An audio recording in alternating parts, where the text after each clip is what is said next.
قتل حسین اصل میں مرگ یزید ہے۔ اسلام زندہ ہوتا ہے ہر کربلا کے بعد۔ الحمدللہ رب العالمین والصلاة والسلام علی سید الانبیاء والمرسلین، اما بعد فاعوذ باللہ من الشیطان الرجیم، بسم اللہ الرحمن الرحیم۔ الصلاة والسلام علیک یا رسول اللہ وعلی آلک واصحابک یا حبیب اللہ۔ الصلاة والسلام علیک یا نبی اللہ وعلی آلک واصحابک یا نور اللہ۔ پیارے اسلامی بھائیوں اور مدنی چینل کے ناظرین،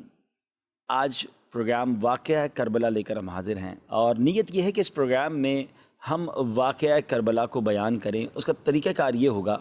کہ ہم پہلے تو یہ جاننے کی کوشش کریں گے کہ یہ واقعہ کربلا ہوا کیوں تھا، بلکہ اس سے پہلے ہم امام حسین رضی اللہ عنہ کا مقام، ان کا مرتبہ، ان کا سٹیٹس کیا تھا، ان کے فضائل کیا ہے، کچھ وہ بھی سنیں گے، اور اس کے بعد ہم چلیں گے کہ what is the reason behind this, یعنی اس واقعہ کربلا کے پیچھے وجوہات کیا تھیں، اور پھر یہ سفر کیسے قدم بقدم آگے بڑھتا رہا، کیسے امام حسین کس وجہ سے آپ کو مدینہ منورہ سے مکہ پاک جانا پڑا، مکہ پاک سے پھر آپ نے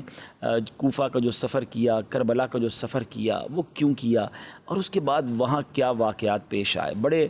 دل خراش واقعات ہیں، بڑے ہی جس کو کہیں کہ 1400 سال کا مبش گزر گئے ہیں، لیکن آج بھی دل غمگین ہو جاتا ہے جب ان واقعات کو سنتے ہیں۔ ہم میں سے بہت سارے ناظرین ایسے ہوں گے جن کے والدین، رشتہ دار دنیا سے چلے گئے ہوں گے۔ جب وہ دنیا سے گئے تو اس سال، بلکہ اگلے 4-5 سال تک کافی درد رہا، یاد آتی رہی، مگر آہستہ آہستہ وہ زخم، کہتے ہیں نا کہ وہ جو ہے وہ وقت جو ہے وہ سب سے بڑا مرہم ہوتا ہے۔ لیکن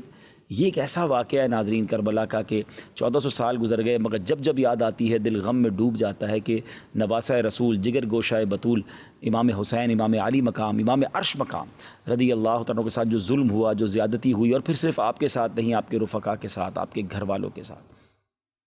یقیناً یہ واقعہ بڑا ہی دل خراش ہے، مگر ہم نے صرف واقعہ نہیں سننا، ہم انشاءاللہ کوشش کریں گے کہ اس واقعے سے اپنے لیے درس بھی لیتے جائیں گے، اپنے لیے میسیجز بھی لیتے جائیں گے، کیونکہ کئی بار شاید یہ واقعہ سنا ہوگا، لیکن ہمیں پتہ تو چلے کہ ہم نے کیا سیکھنا ہے اس عظیم واقعے سے، میں نے اور آپ نے کیا درس لینا ہے۔ میری گزارش ہے کہ خود بھی پروگرام کو اول تاخر دیکھیں، اپنے ہو سکے تو بچوں کو بھی ساتھ بٹھا لیں، کیونکہ جو ہماری نیو جنریشن ہے انفارچونیٹلی ان کو اب بہت سارے پوئٹری اور بہت ساری سٹوریز تو یاد ہیں، لیکن شاید کربلا کا انسیڈنٹ، کربلا کا واقعہ ان کو پورا نہیں پتہ، تو ہم شاید گھر میں بیان بھی نہیں کر پاتے۔ تو انشاءاللہ یہ بھی نیت ہے کہ جو ہماری نیو جنریشن ہے ان کو بھی ایجوکیشن ملے۔ تو اول تاخر پروگرام میں شرکت کیجیے گا، میرے ساتھ بہت ہی خوبصورت نعت خواں بھی ہیں ماشاءاللہ۔ تو ہمارے اس پروگرام کا آغاز ہم منقبت اہل بیت سے کرتے ہیں، اور پھر انشاءاللہ اس ٹاپک کو لے کر آگے چلتے ہیں۔ صلو علی الحبیب صلی اللہ تعالی علی محمد صلی اللہ علیہ وسلم۔ باغ جنت کے ہیں بہرے، مدح خانے اہل بیت، باغ جنت کے ہیں بہرے، مدح خانے اہل بیت، تم کو مژدہ نار کا اے دشمنان اہل بیت، تم کو مژدہ نار کا اے دشمنان اہل بیت، کس زبان سے ہو بیان عز و شان اہل بیت، کس زبان سے ہو بیان عز و شان اہل بیت، مدح گوئے مصطفیٰ ہے، مدح خانے اہل بیت، مدح گوئے مصطفیٰ ہے، مدح خانے اہل بیت، ان کی پاکی کا خدائے پاک کرتا ہے بیان، ان کی پاکی کا خدائے پاک کرتا ہے بیان، آیا تطہیر سے ظاہر ہے شان اہل بیت آیا تطہیر سے ظاہر ہے شان اہل بیت ان کے گھر میں بے اجازت جبرائیل آتے نہیں، ان کے گھر میں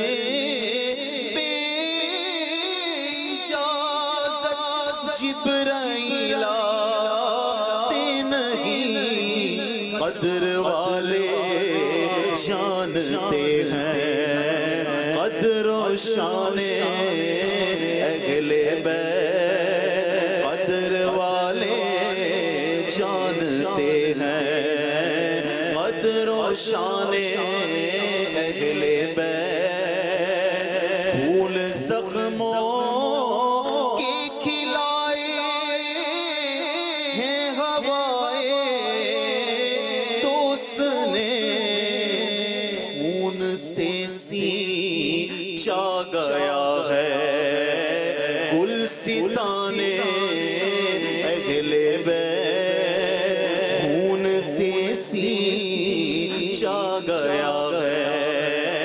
گلستان اہل بیت، فاطمہ کے لاڈلے کا آخری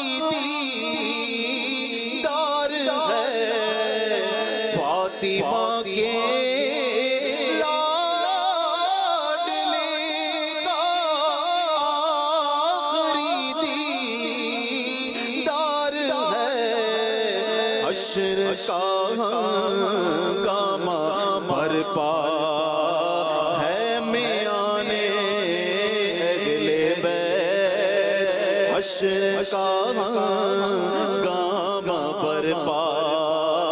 ہے میانے اہل بیت، وقت رخصت کہہ رہا ہے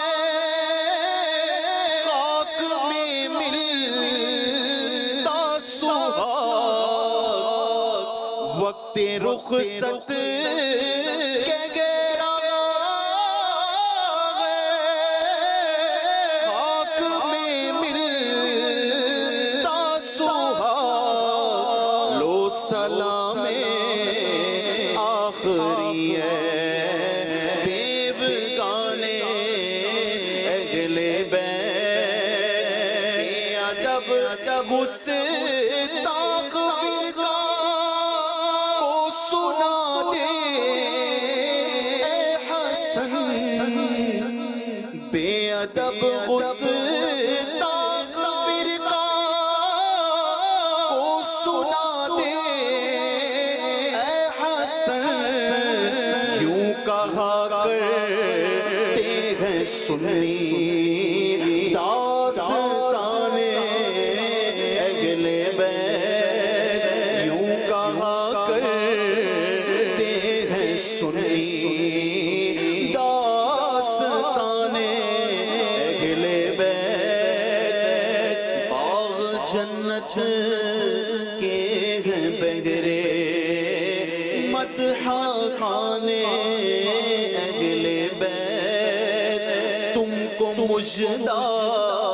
نار کا اے دشمنان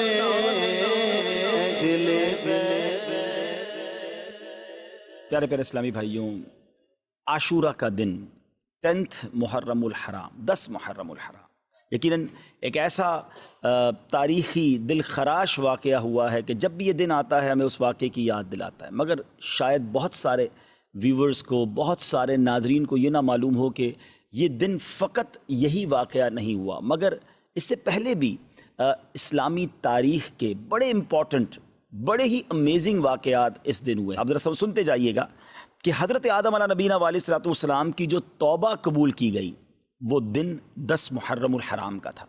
حضرت آدم کی جو پیدائش ہوئی، دا برتھ ڈے آف سیدنا آدم علیہ الصلوۃ والسلام، وہ بھی 10 محرم۔ اسی دن انہیں جنت میں بھی داخل کیا گیا، اسی دن عرش کرسی، آسمان، زمین، سورج، چاند، ستارے اور جنت کو پیدا کیا گیا۔ آپ سوچئے کہ بیسکس آف دا ورلڈ جو ہیں وہ 10 محرم والے دن پیدا کیے گئے ہیں۔ سیدنا ابراہیم علیہ السلام خلیل اللہ ہیں، آپ کا جو برتھ ڈے ہے، آپ کی بھی جو پیدائش کا دن ہے وہ بھی 10 محرم الحرام ہے۔ پھر اسی طرح اسی دن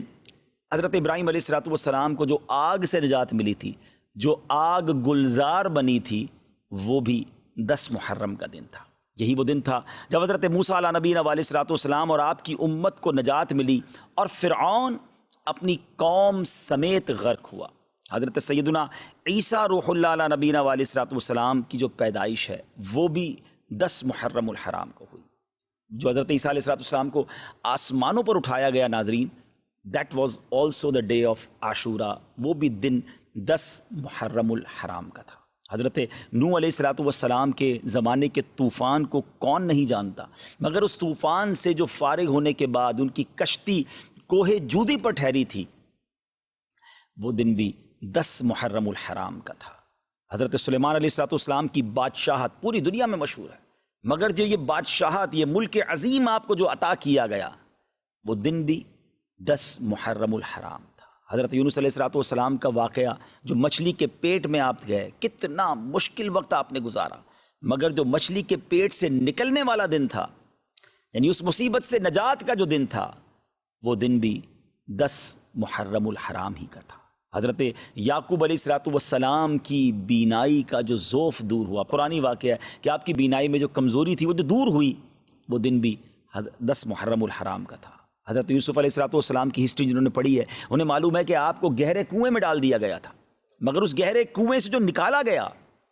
وہ دن بھی 10 محرم الحرام کا تھا۔ حضرت ایوب علیہ السلام کے صبر کو، آپ کی تکلیف کو، آپ کی بیماری کو آپ جانتے ہوں گے، آپ نے پڑھا ہوگا کہ ان کے ساتھ کتنی پرابلمز تھیں، مگر اس تکلیف کو جو دور کیا گیا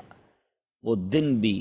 10 محرم الحرام تھا۔ ناظرین، بارش دنیا میں جو سب سے پہلی نازل ہوئی وہ دن بھی 10 محرم الحرام کا تھا۔ یہ بھی یاد رہے کہ اس 10 محرم الحرام کا روزہ پچھلی امتوں میں مشہور تھا، اور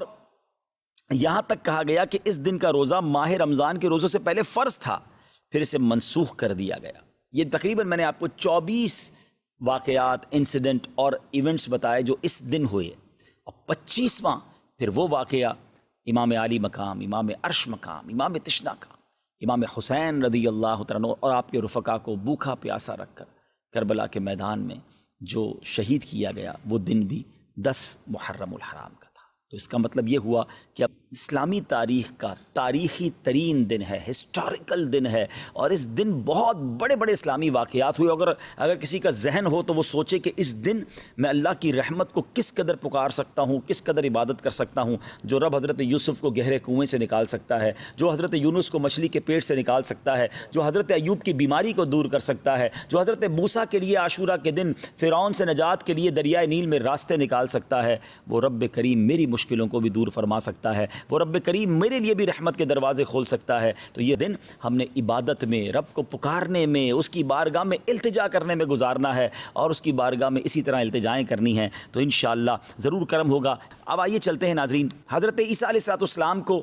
آسمانوں کی طرف اٹھایا گیا، وہ بھی یہ دن تھا، اور حضرت موسیٰ علیہ السلام کو جو فرعونیوں سے نجات ملی، وہ بھی آج کا دن تھا۔ اب ناظرین ہم چلتے ہیں یہ واقعہ، اس سے پہلے میں چاہوں گا کہ جن کے ساتھ یہ واقعہ پیش آیا ان کا مقام کیا تھا، ان کا مرتبہ کیا تھا، ان کا اسٹیٹس کیا تھا۔ کوئی آرڈنری، کوئی نارمل پرسنالٹی نہیں ہے۔ یقیناً صحابہ اکرام سبھی ہمارے سروں کے تاج ہیں، مگر امام حسین، آپ تو نبی پاک کے گویا جگر کا ٹکڑا ہیں، اور پیارے آقا علیہ السلام کی ایسی احادیث ہیں کہ ہم سنیں تو ایمان تازہ ہو جاتا ہے، اور اہل بیت کی محبت دل میں اور بڑھ جاتی ہے۔ سید الشہداء سیدنا امام حسین رضی اللہ عنہ کی ولادت جو ہے وہ 5 شعبان سن 4 ہجری کو مدینہ منورہ میں ہوئی۔ آپ علیہ السلام نے آپ کا نام حسین اور شبیر رکھا، آپ کی کنیت ابو عبداللہ اور لقب سبط رسول اللہ۔ یعنی سبت کہتے ہیں درخت کو، اور جس کی بہت ساری شاخیں ہوں. پھر اللہ پاک نے حضرت امام حسین کی نسل کو کتنی برکت دی، اور پوری جو یوں کہی کہ سید صاحبان جو ہے دنیا بھر میں وہ حسنی اور حسینی سید بنے. تو یہ ایسا درخت ہے جس کی شاخیں اللہ پاک نے کیسی عطا فرمائی، اور دنیا بھر میں اللہ نے نبی پاک کی گویا نسل مبارک کو ان سے آگے بڑھایا. پھر ریحانۃ الرسول، پیارے آقا علیہ السلام نے ان کو جنتی نوجوانوں کا سردار قرار دیا، یعنی دونوں کو، حضرت امام حسن امام حسین کو جنتی نوجوانوں کا سردار. پیارے آقا علیہ السلام ایک اور حدیث پاک میں ارشاد فرمایا، ان ابن عباس من احبہما فقط احبنی ومن ابغضہما فقط ابغضنی. جس نے ان دونوں یعنی امام حسن اور امام حسین رضی اللہ عنہما سے محبت کی، پیارے آقا فرماتے اس نے مجھ سے محبت کی، اور جس نے ان سے عداوت کی، ان سے دشمنی کی، وہ ایسا ہے جیسا اس نے مجھ سے دشمنی کی. ناظرین ذرا غور کیجئے، میرے آقا علیہ السلام ان کو اپنے پھول کہا کرتے، اور روایتوں میں آتا ہے باقاعدہ پھولوں کی طرح انہیں اسمیل بھی کیا کرتے، انہیں سونگھا بھی کرتے، انہیں چوما بھی کرتے. یہ وہ شخصیات ہیں جنہوں نے نبی پاک کے مبارک کاندھوں پہ سواری کی، اس لیے ان کو راکب دوش مصطفیٰ کہا جاتا ہے، یعنی جنہوں نے نبی پاک کے کاندھے پر سواری کی. پیارے آقا سجدے میں جاتے تو یہ شہزادے نبی پاک کی مبارک کاندھے پر آ جاتے، نبی پاک سجدہ طویل فرما دیتے، نبی پاک انہیں چوما کرتے. ایک اور میں خوبصورت بات بتاؤں، امام حسین، اندازہ ہو کہ وہ شخصیت کیسی ہیں کہ امام حسین رضی اللہ تعالیٰ وہ ہیں کہ دیکھیں ہمارے یہاں کوئی بچہ پیدا ہو، ہم سب سے پہلے کیا کرتے ہیں، کسی بزرگ کو ڈھونڈتے ہیں، کسی عالم دین کو ڈھونڈتے ہیں کہ کان میں ذرا اذان بھی دے دیں اور کوئی گٹی دے دیں. تہنیک کہلاتی ہے وہ، کہ وہ کوئی چیز میٹھی چٹا دیں یا کھجور چبا کے چٹا دیں، شہد چٹا دیں، تاکہ ابتدا اچھی ہو، سٹارٹ اچھی ہو. اچھی بات ہے، کرنا چاہیے، سنت بھی ہے. پیارے آقا علیہ السلام کی بارگاہ میں صحابہ لے کر آتے تھے. مگر آپ کو پتہ ہے کہ امام حسین رضی اللہ تعالیٰ کی سٹارٹ کیسے ہوئی، کہ جب آپ پیدا ہوئے نا تو نبی پاک علیہ السلام نے اپنی مبارک زبان امام حسین کے منہ میں دے دی. ٹرائی ٹو انڈرسٹینڈ، ناظرین ذرا سمجھیے کہ یعنی ان کی جو ابتدا ہے وہ نبی پاک کا لعاب دہن ہے. اچھا، اذان دینے کے لیے ہم کسی بزرگ کو بلاتے ہیں، امام حسین کے کانوں میں اذان کس نے دی؟ اللہ کا نام لیا اور آواز تھی حبیب خدا کی. یعنی پیارے آقا علیہ السلام نے امام حسین رضی اللہ عنہ کی کان میں اذان دی. محبت کا لیول دیکھیے کہ ایک بار نبی پاک علیہ السلام کے مبارک صاحبزادے حضرت ابراہیم رضی اللہ عنہ نبی پاک کی گود میں ہیں، اور گود میں دوسرے حصے پر امام حسین بیٹھے ہیں. جبریل امین آتے ہیں، عرض کرتے ہیں حضور دونوں میں سے ایک کو سلیکٹ کر لیں. اللہ دونوں میں سے ایک کو آپ سلیکٹ کر لیں، دونوں میں سے کوئی ایک رہے گا اور ایک نے دنیا سے جانا ہے، اب آپ کی چوائس ہے. نبی پاک کو گویا یہ اختیار دیا گیا. اب ذرا غور کیجیے، اپنا بیٹا ہے، حضرت ابراہیم نبی پاک کے اپنے صاحبزادے ہیں. آپ نے دل میں خیال فرمایا کہ اگر ابراہیم جاتے ہیں تو مجھے تکلیف ہوگی، لیکن اگر حسین چلے جاتے ہیں تو میرے ساتھ ساتھ فاطمہ کو، مولا علی کو بھی تکلیف ہوگی رضوان اللہ تعالیٰ علیہ مجمعین. نبی پاک نے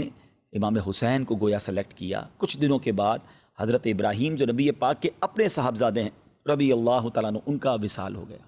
اور پیارے آقا علیہ السلام امام حسین کو دیکھ کر کہا کرتے تھے یہ میرا وہ بیٹا ہے کہ جس کے لیے میں نے اپنا بیٹا قربان کیا ہے. اللہ اکبر، ذرا سوچئے، میرے آقا کی ایسی والہانہ محبت ہو تو پھر ہم کیوں نہ اس گھرانے سے محبت کریں، ہم کیوں نہ اپنا سب کچھ امام حسین اور ان کی آل پر قربان کر دیں. یہ کیسا گھرانہ ہے. اعلیٰ حضرت امام اہل سنت سے پوچھئے نا، آپ کہتے ہیں کیا بات رضا اس چمنستان کرم کی. فرماتے ایسا کرم کا چمنستان ہے، ایسا کرم کا باغ ہے، کیا بات رضا اس چمنستان کرم کی، زہرا ہے کلی جس میں حسین اور حسن. کیا بات رضا اس چمنستان کرم کی، کیا بات رضا اس چمنستان کرم کی، کیا اس چمنستان کرم کی،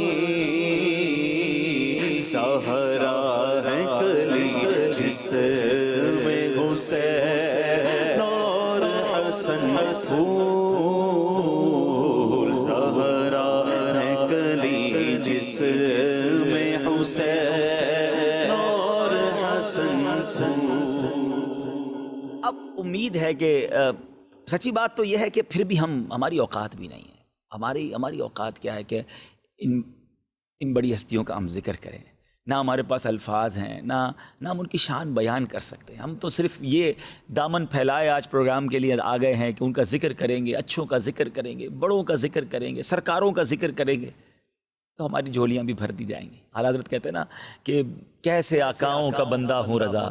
بول بالے میری سرکاروں کے، اللہ ان کے صدقے ہماری مغفرت فرما دے۔ ہم قابل بھی نہیں ہیں، ہم شہدائے کربلا کا، امام حسین کا، گھرانہ مصطفیٰ کا ہم کیا ذکر کریں؟ بس ہم تو خیرات لینے آئے ہیں کہ ان کا ذکر کریں گے تو ہماری جھولیاں بھر دی جائیں گی۔ تو اب امام حسین رضی اللہ تعالیٰ عنہ کے بچپن، ابھی جب آپ کی ولادت ہوئی ہے نا، تو حضرت ام الفضل فرماتی ہیں کہ ایک روز میں نبی پاک علیہ الصلوۃ والسلام کی خدمت میں حاضر ہوئی۔ میں نے دیکھا کہ امام حسین نبی پاک علیہ الصلوۃ والسلام کی گود میں ہیں، اور میں کیا دیکھتی ہوں کہ پیارے آقا کے چشمان کرم سے آنسوؤں کی جھڑی لگی ہوئی ہے۔ ام الفضل کہتی ہیں کہ حضور میرے ماں باپ آپ پر قربان، حضور یہ حالت کیوں ہے، کیا وجہ ہے؟ نبی پاک علیہ الصلوۃ والسلام نے فرمایا کہ ابھی جبریل امین میرے پاس آئے، انہوں نے خبر فرمائی کہ میری امت اس فرزند کو قتل کرے گی۔ میں نے کہا کیا اس کو، یعنی امام حسین کو؟ فرمایا ہاں، اور میرے پاس اس کے مقتل کی سرخ مٹی بھی لائے۔ یعنی جبریل امین نے یہ خبر امام حسین کے بچپن میں ہی دے دی کہ یہ شہید بھی ہوں گے، اور جس مقام پر شہید ہوں گے اس کی مٹی بھی پیارے آقا کو دکھائی گئی۔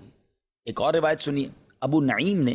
نجی حضرمی سے روایت کی کہ وہ سفر صفین میں حضرت مولا علی شیر خدا کرم اللہ تعالی وجہ الکریم، جو حضرت امام حسین کے والد محترم ہیں، کہتے ہیں ہم ان کے ساتھ تھے۔ جب نینوا کے قریب پہنچے جہاں حضرت یونس علیہ السلام کا مزار اقدس ہے، تو مولا علی کرم اللہ تعالی وجہ الکریم نے ندا کی کہ اے ابو عبداللہ فرات کے کنارے ٹھہرو۔ میں نے عرض کی کس لیے؟ فرمایا نبی کریم علیہ السلام نے فرمایا کہ جبریل امین نے مجھے خبر دی ہے کہ امام حسین رضی اللہ تعالیٰ عنہ فرات کے کنارے شہید کیے جائیں گے، اور مجھے وہاں کی ایک مشت مٹی بھی دکھائی۔ اسی طرح مولا علی کے ہمراہ ایک اور بزرگ کہتے ہیں کہ ہم ساتھ تھے، تو امام حسین رضی اللہ تعالیٰ کی جہاں آج قبر منور ہے اس کے مقام پر پہنچے، مولا علی نے پہلے ہی بیان کر دیا کہ یہاں ان کے اونٹ بندھیں گے، یہاں شودا کے اونٹ بندھیں گے، یہاں ان کے کجاوے رکھے جائیں گے، یہاں ان کے خون بہیں گے، اور جوانان آل محمد صلی اللہ علیہ وسلم اس میدان میں شہید ہوں گے، آسمان و زمین ان پر روئیں گے۔ میرے پیارے اسلام بھائیو، یہاں چلے میں پہلے تو ذرا یہ بتاؤں کہ فرات نہر ہے بڑی زبردست، آج بھی جو کربلا جاتے ہیں ان کو پتہ ہے، مگر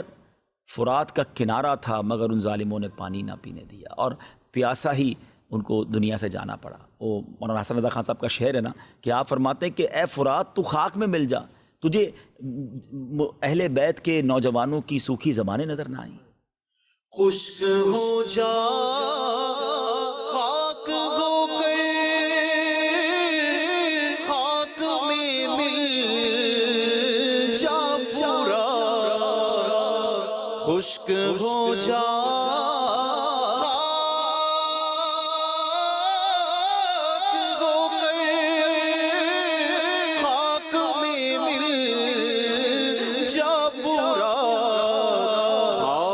تجھ پر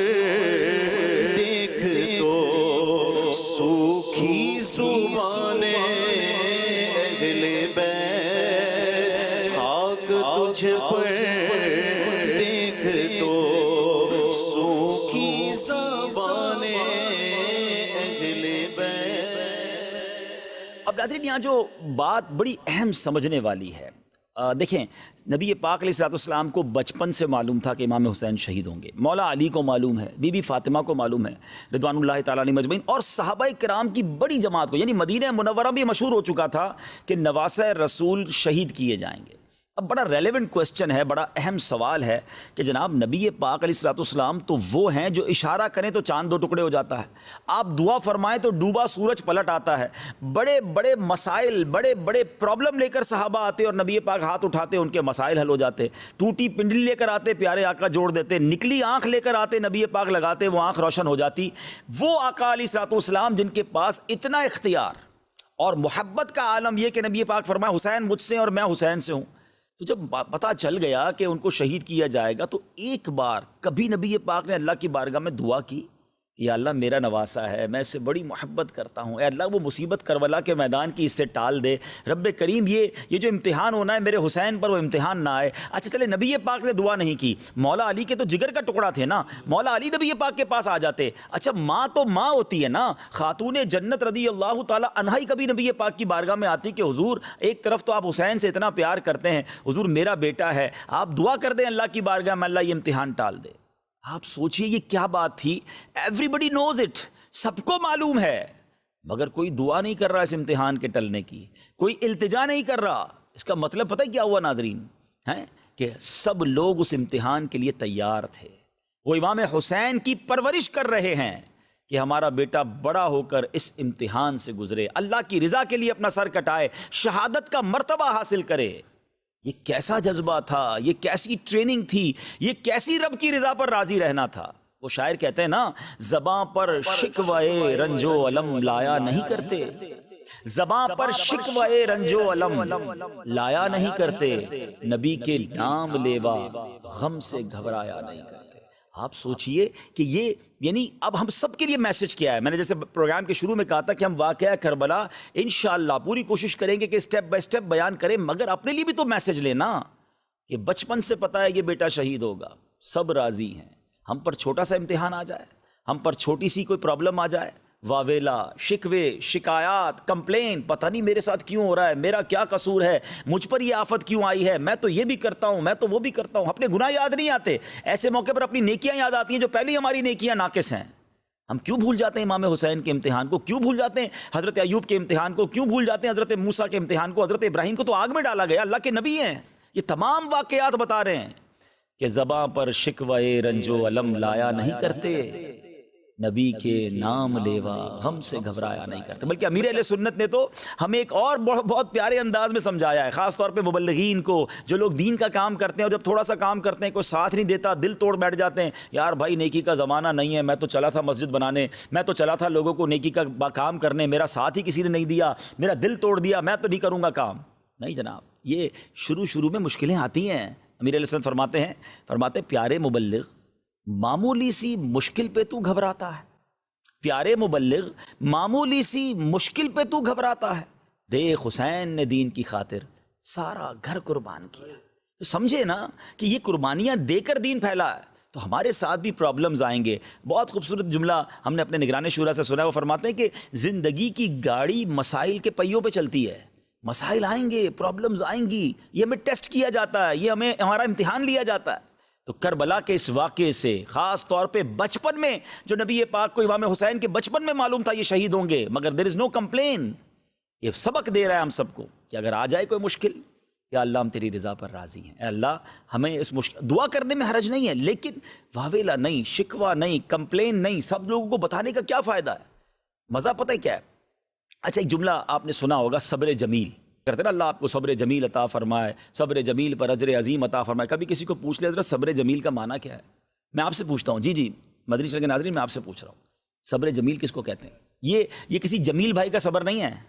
اس کی ڈیفینیشن یہ ہے، اس کی تعریف یہ ہے کہ ایک بندہ ہے جو پرسکون ہے، کوئی پرابلم نہیں ہے، اور ایک اس کے برابر میں بندہ وہ بیٹھا ہے جو بڑی تکلیف میں ہے، مگر دونوں کو دیکھ کر پتہ نہ چلے کون مشکل میں ہے، میرا چہرہ بھی نہ بتائے کہ اندر کتنا درد ہے، اندر کتنی تکلیف ہے، کیونکہ میں جانوں میرا رب جانے۔ ہاں مزہ یہ یعنی صبر اس کا نام ہے، صبر جمیل اس کا نام ہے کہ کسی کو پتہ نہ چلے۔ وہ شاعر کہتے ہیں نا، کسی کا احسان کیوں اٹھائیں، کسی کو حالات کیوں بتائیں،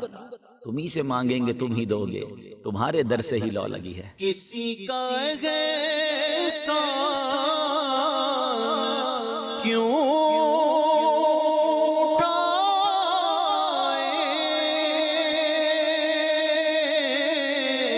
اور کسی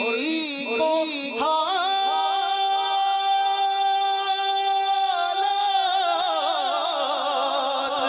کیوں بتائیں، تم ہی سے مانگیں گے تم ہی دو گے، آقا تم ہی سے مانگیں گے تم ہی دو گے، تم ہی سے مانگیں گے تم ہی دو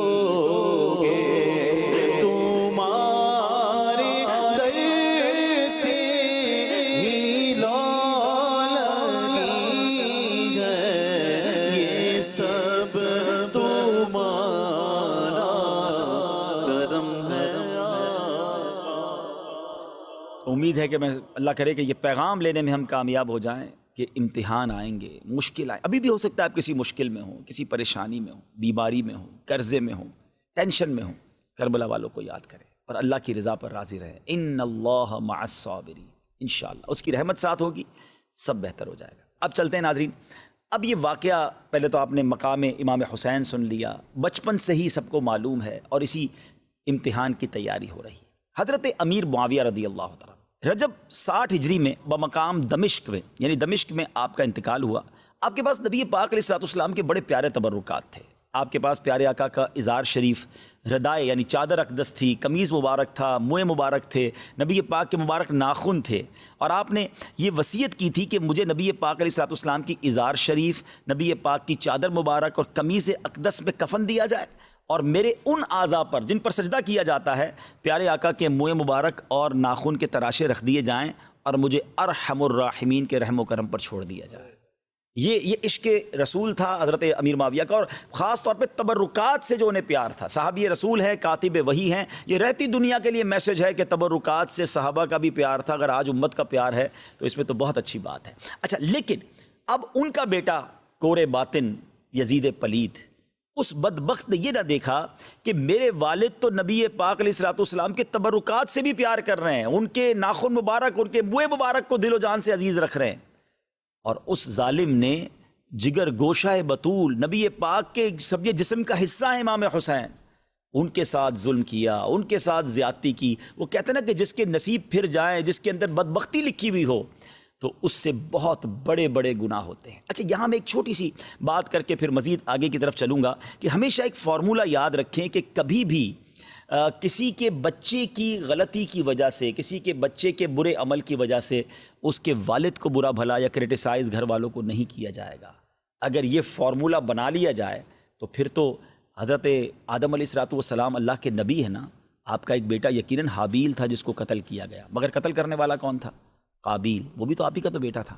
تو کیا معاذ اللہ قابیل کے قاتل ہونے کی وجہ سے حضرت آدم کو کوئی برا کہے گا؟ وہ تو ایمان سے ہاتھ دھو بیٹھے گا۔ بالکل جس طرح حضرت نوح علیہ الصلوۃ والسلام ہے،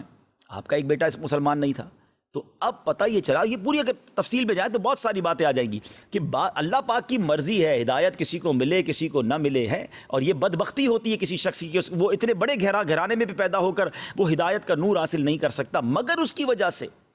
کبھی بھی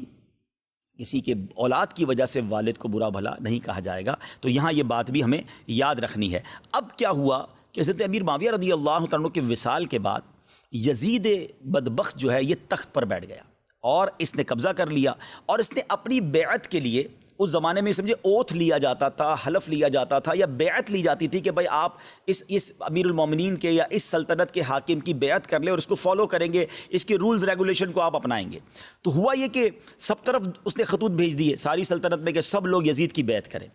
اب یہ ایک جو یوں سمجھے میسنجر جو تھا، خط لے کر یہ مکتوب لے کر مدینہ طیبہ ایک شخص پہنچا اور امام حسین کی بارگاہ میں آیا۔ ان کو یہ کہا گیا تھا کہ سب سے پہلے آپ نے حضرت زبیر صحابی رسول رضی اللہ تعالیٰ، وہ بھی مدینہ پاک میں تھے اور امام حسین بھی تھے، کہ ان دونوں کی بیعت لے لو گے تو معاملہ سیٹل ڈاؤن ہو جائے گا، پھر پورے مدینے کے لوگ لے لیں گے۔ تو حضرت زبیر نے بھی منع کر دیا، اور امام حسین کے پاس وہ مکتوب پہنچا تو آپ نے بھی صاف انکار کر دیا، کیونکہ آپ جانتے تھے کہ یزید جو ہے وہ بدبخت ہے، وہ شرابی ہے، وہ برے اعمال کرنے والا ہے، اور وہ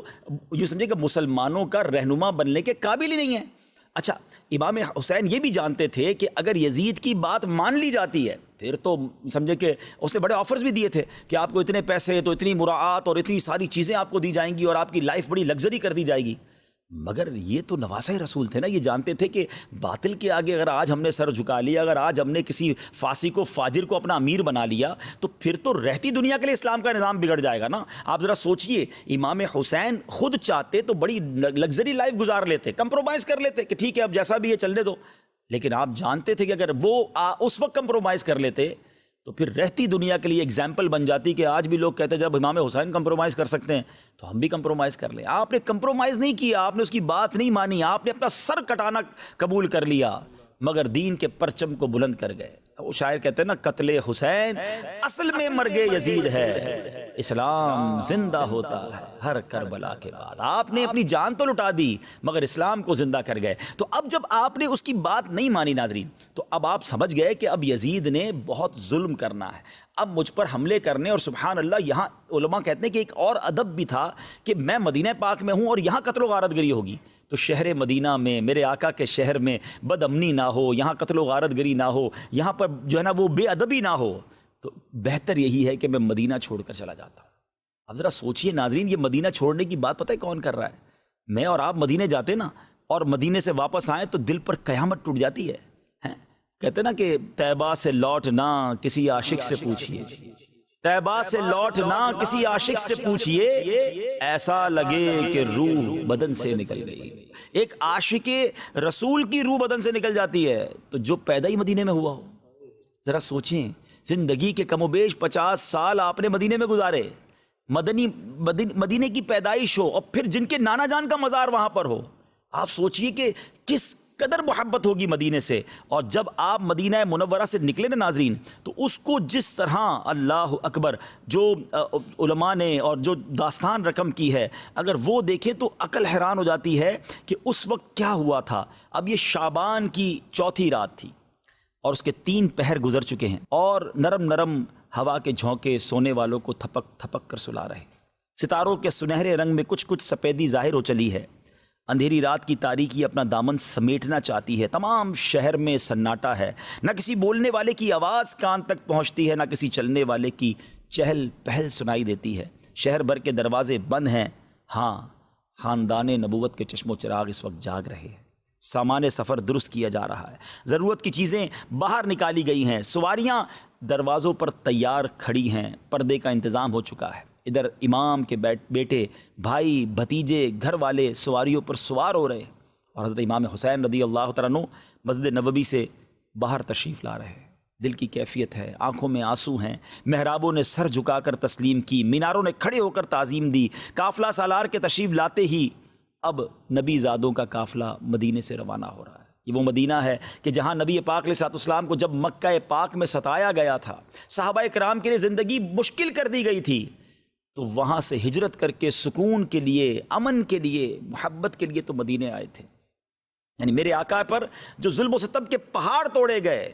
تو میرے آقا جب مدینے آئے تو بنو نجار کی بچیوں نے نغمے گنگنا کر استقبال کیا تھا۔ مدینے کے لوگ مدینے کے دروازوں پر دیوانہ وار آئے تھے اور نبی پاک کا استقبال ہوا تھا۔ اور یہ کچھ ہی سالوں میں تقدیر کا کیسا یہ یوں سمجھے کہ سرکل گھوما ہے کہ اب نواسہ رسول کو وہی مدینہ چھوڑنا پڑ رہا ہے۔ ناظرین، الفاظ میں بیان نہیں کیا جا سکتا کہ نواسہ رسول کے دل پر کیا گزر رہی تھی۔ نانا جان سے انہوں نے مزار پر انوار پر جا کر کیا کچھ باتیں کی تھیں، کیا کچھ عرض کیا، یہ ایک الگ داستان ہے۔ مگر اب یہ 4 شعبان المعظم مدینہ منورہ سے یہ قافلہ جو ہے یہ مکے کی طرف روانہ ہو رہا ہے۔ بہرحال اب نبی پاک علیہ السلام کی یہ شہزادے جو ہیں مکہ پاک پہنچ جاتے ہیں۔ اب مکہ پاک میں زندگی کے کچھ دن گزارتے ہیں۔ اس دوران ناظرین کوفی جو ہیں، جو کوفہ میں رہنے والے ہیں، انہوں نے لیٹر لکھنا شروع کیے، اور وہ لیٹر بڑی تعداد میں، سینکڑوں کی تعداد میں مکتوب آئے۔ اور ان کا لیٹر پتہ کیا تھا؟ وہ ہر بندہ یہ کہتا تھا کہ حضور ہم یزید کی بیعت نہیں کرنا چاہتے، یزید پلید ہے، یزید کے اعمال درست نہیں ہیں، وہ ہمارا امیر بننے کے لائق نہیں ہے، یا سیدی ہم آپ کی بیعت کرنا چاہتے ہیں، آپ نواسہ رسول ہیں، آپ خاندان رسول کے چشم و چراغ ہیں، آپ ہمارے پاس آئیے، ہم آپ کی بیعت کریں گے۔ اب آپ کو بہت سارے مکتوب آ گئے۔ اب دیکھیں ہر جو لیول ہوتا ہے نا بڑوں کا، ان کی ذمہ داریاں ہوتی ہیں۔ آپ کو یہ احساس ہوا کہ اگر آج میں کوفہ جا کر ان لوگوں کا ساتھ نہیں دیتا اور یہ میری بیعت نہیں کرتے، ان کو مجبوراً یزید کی بیعت کرنی پڑ گئی، تو قیامت کے دن ہی اللہ کی بارگاہ میں عرض کریں گے، مولا ہم تو یزید کی بیعت نہیں کرنا چاہتے تھے، مگر امام حسین ہمارے پاس آئے نہیں تو ہمیں مجبوراً بیعت کرنی پڑی۔ امام حسین کو وہ رنج تھا، وہ ایک فکر تھی کہ ان لوگوں پر جو کیفیت ہے اور جو وہ مجھ سے بیعت لینا چاہتے ہیں، تو اب اسٹریٹجی پلان کی گئی۔ بدقسمتی سے جن کو تاریخ پڑھی نہیں ہے، جنہوں نے قرآن و حدیث پڑھا نہیں ہے، جنہوں نے علماء حق کی کتابیں نہیں پڑھی، تو وہ عجیب عجیب باتیں کرتے ہیں کہ جناب وہ ایک جذباتی فیصلہ تھا، یزید سے فوراً ہی آپ نے جو ہے وہ لڑائی کرنا شروع کر دی، یا آپ جناب اس کی بات ابھی تو بیعت کا اعلان ہی ہوا تھا اور آپ نے کیا نہیں۔ امام حسین نے کمال تدبر کا مظاہرہ کیا، کمال حکمت عملی کا مظاہرہ کیا، کمال دینی ذمہ داری کا مظاہرہ کیا کہ آپ ڈائریکٹ کوفہ نہیں گئے، بلکہ آپ نے معاملات کو سمجھنے کے لیے اپنے کزن، اپنے چچا زاد بھائی حضرت مسلم بن عقیل رضی اللہ تعالیٰ عنہ کو بھیجا کہ آپ وہاں پر جائیے اور وہاں جا کر حالات کو دیکھیے اور پھر مجھے بتائیے کہ کیا کرنا ہے۔ حضرت مسلم بن عقیل اپنے دونوں صاحبزادوں کو لے کر اب کوفہ کو روانہ ہوتے ہیں۔ میرے پیارے اسلامی بھائیوں، جب اتنی ساری درخواستیں تھیں تو حضرت مسلم بن عقیل وہاں روانہ ہوئے، اور جب حضرت مسلم بن عقیل کوفہ پہنچے تو وہاں پر کیا ہوا؟ اچھا، امام حسین نے ایک لیٹر بھی دیا حضرت مسلم بن عقیل کو، اور وہ لیٹر کیا تھا کہ تم نے مجھے ریکویسٹ کی ہے، کوفہ والوں سے فرمایا کہ تمہاری ریکویسٹ پر ہم حضرت مسلم کو روانہ کرتے ہیں، ان کی نصرت، ان کی حمایت، یعنی ان کا سپورٹ کرنا تم پر لازم ہے۔ حضرت مسلم اپنے دو فرزند محمد اور ابراہیم رضی اللہ تعالیٰ عنہما کو بھی ساتھ لے کر گئے، جو ان کے بڑے پسندیدہ بیٹے تھے۔ اور اب حضرت مسلم جب کوفہ پہنچے، آپ نے مختار بن ابی عبید کے گھر پر قیام فرمایا۔ اب جب جیسے ہی لوگوں کو پتہ چلا کہ حضرت امام حسین کے نمائندے آ گئے ہیں، حضرت مسلم بن عقیل آ گئے ہیں، تو جوگ در جوگ ازدحام جمع ہو گیا، رش جمع ہو گیا، اور تقریباً دیکھتے ہی دیکھتے کہ 12,000 لوگوں نے حضرت مسلم بن عقیل کے ہاتھوں پر بیعت کر لی۔ یعنی گویا حضرت امام حسین کے یہ نمائندے تھے، ان کے بہاف پر یہ بیعت ہو رہی تھی، تو انہوں نے فوراً بیعت کر لی، اور جناب بڑا ان کا ویلکم ہوا، بڑا ان کا استقبال ہوا۔ تو حضرت مسلم بن عقیل نے دیکھا کہ یہ کوفہ کے لوگ تو بہت سپورٹ کر رہے ہیں، بہت پیار کر رہے ہیں، everybody want to welcome Imam Hussain, وہ حضرت امام حسین کے اتنے چاہنے والے ہیں۔ تو آپ نے کیا کیا کہ حضرت امام حسین کو لیٹر لکھ دیا۔ اب جو ٹرننگ پوائنٹ ہے نا اس پورے واقعہ کربلا کا، وہ ذرا سمجھیے گا۔ حضرت مسلم بن عقیل نے ایک لیٹر لکھا کہ حضور یہاں تو حالات بڑے سازگار ہیں، اور 12,000 لوگ تو میری بیعت کر چکے ہیں، اور آپ کی آمد کے بڑے مشتاق ہیں، اور بہت محبت آپ سے کرتے ہیں، تو آپ ضرور تشریف لائیے تاکہ یہ لوگ اس یزید پلید سے جان ان کی چھوٹے، اور یہاں پر اسلام کی صحیح جو ہے وہ تعلیمات عام ہوں۔ تو سبحان اللہ، اب یہ مکتوب روانہ کر دیا گیا۔ یاد رہے اس زمانے میں انٹرنیٹ نہیں تھا، ٹیلی فون نہیں تھا، مکتوب لے کر لوگ ٹریول کرتے تھے، سخت لے کر میسنجر کو جانا پڑتا تھا، اور وہ بھی گھوڑوں اونٹوں پر سفر تھا۔ تو بہرحال ایک مکتوب لکھ کر انہوں نے روانہ کر دیا۔ اچھا، آپ نے مکتوب روانہ کر دیا۔ اچھا، اس وقت جو کوفہ کے گورنر تھے نا، وہ حضرت نعمان بن بشیر رضی اللہ تعالیٰ عنہ صحابی رسول تھے۔ اچھا، انہوں نے کیا کیا کہ انہوں نے سارے معاملات کو دیکھا تو کوئی مخالفت نہیں کی، وہ جانتے تو وہ امام حسین سے وہ بھی محبت کرتے تھے، لیکن انہوں نے صرف یہ کہا کہ دیکھو جو تم کام کر رہے ہو نا، یہ یزید کو پتہ چلے گا تو وہ تمہارے بڑا خلاف ہو جائے گا، لیکن اس کے علاوہ کوئی روک ٹوک نہیں کی، بالکل ایک لینین سا معاملہ رکھا کہ ٹھیک ہے، وہ جو معاملہ ہو رہا تھا اس کو ہونے دیا۔ مگر اہل کوفہ میں سے کچھ بدبخت بھی تو تھے نا، انہوں نے یزید کو خط لکھا کہ نعمان بن بشیر جو ہیں صحابی رسول رضی اللہ تعالیٰ عنہ، یہ خاموش بیٹھے ہوئے ہیں، اور مسلم بن عقیل آ گئے ہیں رضی اللہ تعالیٰ عنہ، اور امام حسین کے نام پر بیعت لے رہے ہیں، اور یہ معاملہ تمہارے خلاف جا رہا ہے۔ تو جیسے یزید پلید کو یہ پتہ چلا کہ یہ تو پاسا ہی پلٹ جائے گا، تو اب یزید نے کیا کیا کہ ابن زیاد، یہ ابن زیاد جو ہے یہ بصرہ کا اس وقت والی تھا،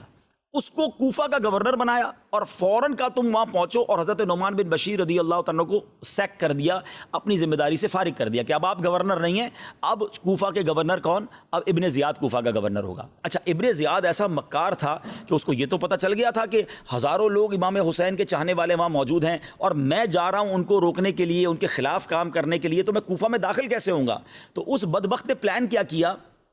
اس نے بصرہ کے حجازی لوگ جو عرب کے لوگ ہوتے ہیں نا، اس والا حلیہ اپنایا، رات کو انٹری دی۔ اچھا، کوفہ میں یہ اطلاع تھی کہ خط تو لکھا جا چکا ہے، کسی دن بھی امام حسین آ جائیں گے، تو کوفہ کے لوگ رات کو جمع ہوتے تھے، دیکھتے تھے کہ کوئی آنے والا ہے تو ہم استقبال کریں۔ تو دیکھا کہ ایک عربی لباس میں شخص آ رہا ہے، ایک حجازی لباس میں شخص آ رہا ہے، تو لوگوں نے نعرے لگانا شروع کر دیے کہ امام آ گئے، وہ سمجھے کہ امام حسین آ گئے، مگر یہ تھا بدبخت ابن زیاد، اور یہ چھپتا چھپاتا گورنر ہاؤس میں داخل ہو گیا۔ یہ جیسے ہی گورنر ہاؤس میں داخل ہوا تو لوگوں کو سمجھ آئی کہ یہ تو امام حسین نہیں، یہ تو ابن زیاد ہے۔ اب اس ابن زیاد بدبخت نے ناظرین جو پلان کیا نا، وہ بڑا خطرناک پلان تھا۔ اب جیسے ہی ابن زیاد اندر گیا اور وہ اپنے گورنر ہاؤس میں چلا گیا، تو حضرت مسلم بن عقیل اس وقت ہانی بن عروہ کے مکان میں اقامت کر رہے تھے، یعنی ان کی رہائش ایک شخص تھا جس کا نام ہانی بن عروہ تھا، اس کے گھر میں آپ رہتے تھے۔ تو ابن زیاد نے کیا کیا کہ ہانی کو اپنے کارکنان بھیجے، فوج بھیجی، اور پہلے تو ہانی کو گرفتار کر لیا، یعنی جو ہوسٹ تھا، جس نے پناہ دی تھی یا جس نے رہائش دی تھی، اسی کو گرفتار کر لیا۔ اچھا، جیسے ہی گرفتار کیا، حضرت مسلم کو بھی پتہ چل گیا، تو آپ نے لوگوں کو کہا کہ چلو چلتے ہیں گورنر ہاؤس۔ دیکھتے ہی دیکھتے ناظرین 40,000 افراد گورنر ہاؤس کے گرد جمع ہو گئے۔ پورے گورنر ہاؤس کو، جو بھی مکان تھا یا جو بھی عمارت تھی، اس کو گھیرے میں لے لیا، اور اب صرف حضرت مسلم بن عقیل کے اشارے کی دیر تھی۔ یہ 40,000 کا لشکر اندر جاتا تو سب تہس نہس ہو جاتا، اور کنٹرول کوفہ کا حضرت مسلم بن عقیل کو مل جاتا اور معاملہ سارٹ آؤٹ ہو جاتا۔ مگر حضرت مسلم بن عقیل جنگ کرنے نہیں گئے تھے، اور سبحان اللہ کیا تربیت تھی آپ کی، آپ نے ایسا کوئی آرڈر نہیں دیا۔ اندر اس کو پتہ چل گیا ابن زیاد کو کہ باہر تو 40,000 کا لشکر ہے، یہ لوگ تو اگر اندر آئیں گے تو تہس نہس کر دیں گے اور سارا میرا معاملہ الٹ پلٹ ہو جائے گا۔ اس بدبخت نے پلان کیا کہ اس نے اپنے فوجیوں کو بھیجا، اور جو کوفہ کے بڑے پیسے والے لوگ تھے، عمائدین تھے، قبیلوں کے سردار تھے، ان سب کو گرفتار کیا، اور ان کو گرفتار کر کے کہا کہ تم ان لوگوں کو کہو کہ حضرت مسلم بن عقیل کی جو ہے وہ دوستی چھوڑ دیں، ان کی حمایت چھوڑ دیں، ورنہ میں نے تم کو بھی مار ڈالنا ہے، تمہارے خاندان کو بھی اڑا دینا ہے۔ اچھا، ان لوگوں کو اتنا ڈرایا کہ چھت پر وہ لوگ اوپر آئے۔ اب نیچے سمجھ لیں، ذرا امیجن کریں کہ ایک بڑا سا محل ہے یا بڑا سا گورنر ہاؤس ہے، اس کی چھت پر پورے کوفہ کے بڑے بڑے رئیس، بڑے بڑے قبیلوں کے سردار کھڑے ہیں، اور نیچے 40,000 لوگوں کا لشکر ہے، حضرت مسلم بن عقیل بھی نیچے موجود ہیں۔ ان لوگوں نے اوپر سے آوازیں لگانا شروع کی اور اپنے خاندان والوں کو کہا کہ ان کا ساتھ چھوڑ دو، ورنہ ہم مارے جائیں گے، ہم بھی مارے جائیں گے، ابن زیاد نے تمہیں بھی نہیں چھوڑنا ہے، تمہارے بھی گھر تباہ ہو جائیں گے، تم ہمیں بھی بچاؤ اور اپنے آپ کو بھی بچاؤ۔ اب وہ ڈراتے گئے۔ اچھا، ایسا کبھی ہوتا نہیں تھا کہ جو ہم نے تو صحابہ کی سیرت میں پڑھا ہے کہ نبی پاک کے ساتھ شامل ہوئے تو 313,000 کے لشکر سے ٹکرا گئے، اللہ کی رحمت پر بھروسہ تھا۔ مگر کوفیوں کا انداز دیکھیں کہ جیسے ہی ان کو ڈر اور خوف دلایا گیا، ایک ایک کر کے وہ کم ہوتے گئے، ڈر ڈر کے اپنے گھر جاتے گئے۔ آخر کار جب مغرب کا وقت ہوا تو امام مسلم بن عقیل رضی اللہ تعالیٰ کے پاس صرف 500 لوگ رہ گئے، آؤٹ آف 40,000، 40,000 میں سے صرف 500 لوگ رہ گئے۔ اور جب مغرب کی جماعت کی آپ نے امامت کی، اور جب آپ نے امامت کے بعد سلام پھیرا تو ایک بندہ بھی پیچھے باقی نہیں تھا۔ امام عالی مقام کے نمائندے امام مسلم بن عقیل رضی اللہ تعالیٰ عنہ اکیلے ہیں، آپ کے 2 بچے ہیں اور آپ اکیلے ہیں۔ کوفیوں نے ایسی بد عہدی کی، کوفیوں نے ایسی بے وفائی کی، ساری زندگی یوں سمجھے قیامت تک ان کی اس بے وفائی پر، ان کی اس بد عہدی پر، ان کا اس ساتھ نہ دینے پر ان پر ملامت ہوتی رہے گی، ملامت ہو رہی ہے۔ اب وہ جو وقت تھا حضرت مسلم بن عقیل کا، پر آپ ذرا غور کیجیے۔ اچھا، ایک اور جو عجیب بات کتابوں میں لکھی کہ آپ کو اپنی فکر نہیں تھی، آپ اس وقت بھی آپ کی آنکھوں میں آنسو تھے کہ ہائے میں نے امام حسین کو خط لکھ دیا ہے، میں نے انہیں بلا لیا ہے، جب میرا انہوں نے یہ حال کیا ہے تو میرے امام آئیں گے تو ان کا کیا ہوگا، وہ تو اپنی فیملی کے ساتھ آئیں گے۔ اب ذرا غور کریں کہ یہ کیسے پورا جو ہے وہ سفر ہوا ہوگا۔ اے میرے پیارے اسلامی بھائیو، اب ہم یہاں اس واقعے کو تھوڑا سا بریک کرتے ہیں۔ اب آپ یوں سمجھ لیں کہ حضرت مسلم بن عقیل تنہا ہو گئے ہیں، ان کے بچے ہیں، اور امام حسین کو وہاں مکتوب یہ مل گیا کہ آپ نے چلنا ہے۔ انشاءاللہ کل کے پروگرام میں اسی واقعے کو یہی سے لے کر آگے چلیں گے۔ ہمیں اجازت دیجیے۔ صلو علی الحبیب صلی اللہ تعالی علی محمد صلی اللہ علیہ وسلم۔ قتل حسین اصل میں مرگ یزید ہے، اسلام زندہ ہوتا ہے ہر کربلا کے بعد۔